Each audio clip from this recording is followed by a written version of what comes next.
सिरसागंज में अब तक का बहुत बहुत स्वागत है। प्रियंका मैम, मैं आपसे ये बात करना चाहती हूँ, आपने स्कूटी और स्मार्टफोन की बात की है, क्या आपको मिल सकती है हम लोगों को? बिल्कुल जरूर मिलेंगे अगर हमारी सरकार आएगी। इसकी गारंटी कैसे है?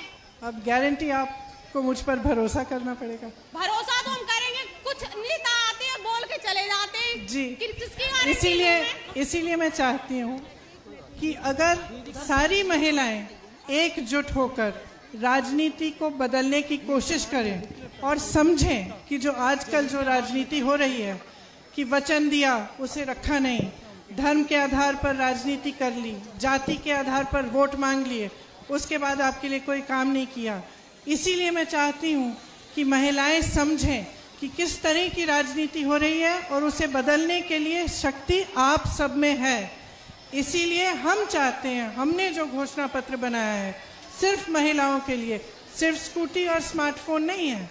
स्कूटी और स्मार्टफोन एक माध्यम है आपको सुरक्षित रखने के लिए, आपको ऑनलाइन पढ़ाई करने का माध्यम है, लेकिन इसके अलावा आपको सशक्त बनाने के लिए हमने बहुत सारी ऐसी घोषणाएं की हैं जिनको रखने का हम वचन दे रहे हैं।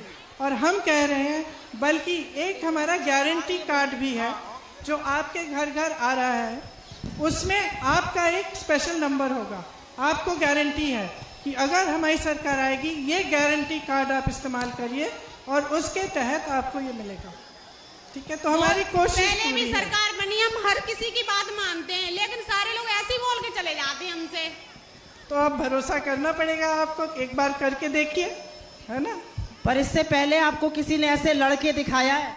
मेरा मेन कंसर्न है वैकेंसी को लेकर कि अगर आपकी गवर्नमेंट आती है तो आप वैकेंसी पर कैसे फोकस करेंगे?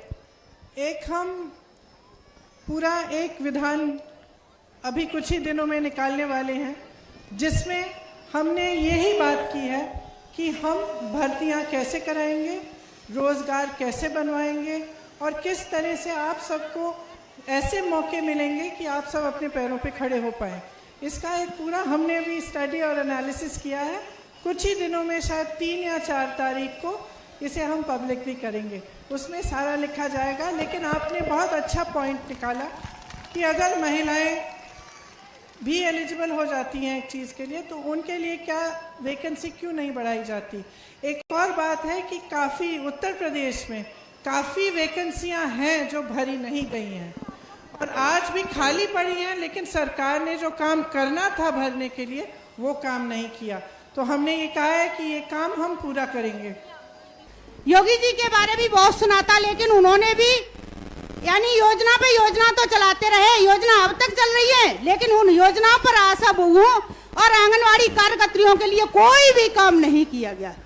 मैम, आप क्या कर सकती हैं इसके लिए, इस बारे में हम आपसे पूछना चाहेंगे। पहले तो मैं कहना चाहती हूँ कि जितना काम आप सबने कोरोना में किया, इधर खड़े हो, जितना काम आप सबने कोरोना काल में, जब महामारी थी, जब लोग बीमार थे, आप सब बाहर गई, आपने मदद की और कई बार अपनी जान पर खेलकर लोगों को आपने का देखभाल किया, इसके लिए पूरा देश आपको धन्यवाद देता है।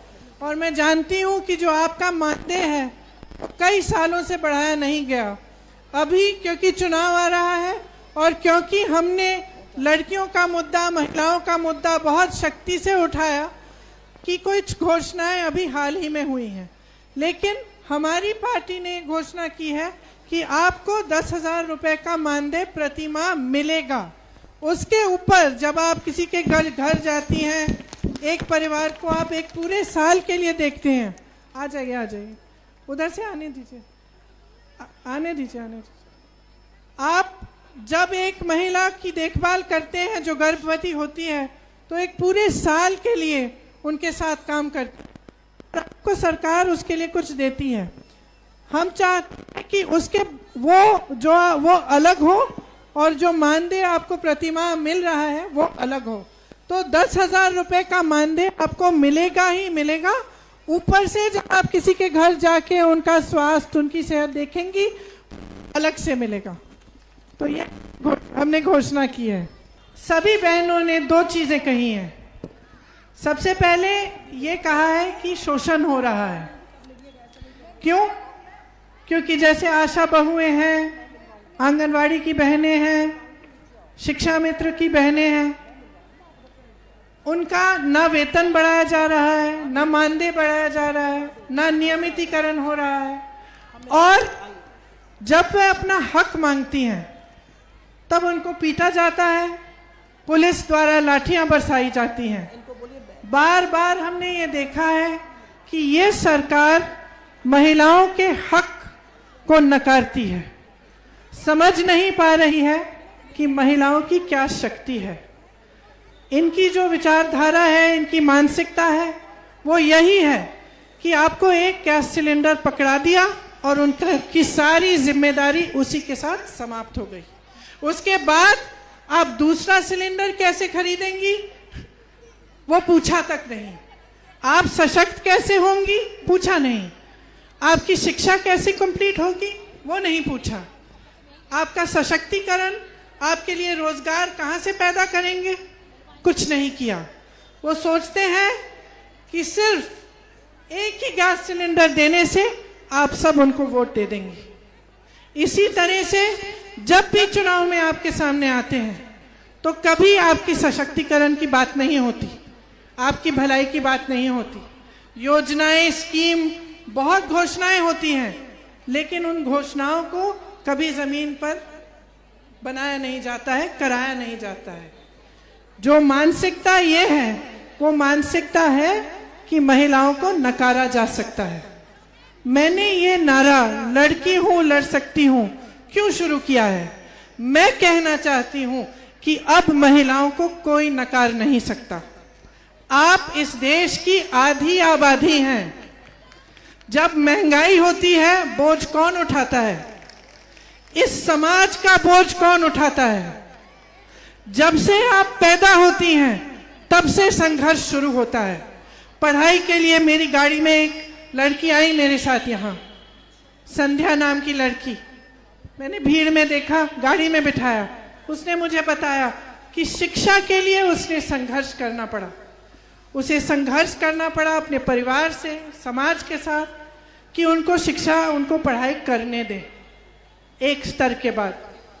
उसी तरह से तमाम महिलाएं हैं जो संघर्ष कर रही हैं सिर्फ शिक्षा पाने के लिए। उसके बाद जब शादी होती है, आगे बढ़ती हैं, तो और संघर्ष सामने आते हैं और आपके संघर्ष को पहचानने वाला कोई नहीं है। तो मैं कहना चाहती हूँ कि अपनी शक्ति को पहचानो। ये जो नारा है, ये लड़की हूँ लड़ सकती हूँ, ये खोखला नारा नहीं है। ये सिर्फ वोटों को लेने का नारा नहीं है। ये नारा है आपको सशक्त करने का, कि आप पहचानो कि आप अब अपना शोषण बर्दाश्त नहीं करोगे। आपको शिक्षा चाहिए, आपको स्वास्थ्य सुविधाएं चाहिए, आपको रोजगार चाहिए, आप अपनी पैरों पे खड़ी होना चाहती हैं, आप खेती पे काम करती हैं तो आपको सुविधाएं चाहिए। तो इसीलिए इस चुनाव में आप अगर कांग्रेस पार्टी को सशक्त करेंगी तो आप देखेंगी कि महिला सशक्त होगी। और वो छोटी बात है, बड़ी बात यह है कि आप अपने अंदर अपनी शक्ति को पहचानो और महसूस करो। ये मत भूलो कि इस देश के हर घर में महिलाएं हैं, चाहे किसी भी जाति की हो, चाहे किसी भी धर्म की हो, हर घर में महिला है। अगर वो महिला एकजुट हो जाएं, अगर जुड़ जाएं, मन बना लें कि हम अपने देश को बदलेंगे, अपनी राजनीति को बदलेंगे, तो ये देश जरूर बदलेगा और नेता जवाबदेह बनेंगे और जिम्मेदार बनेंगे। आप सबको बहुत बहुत धन्यवाद।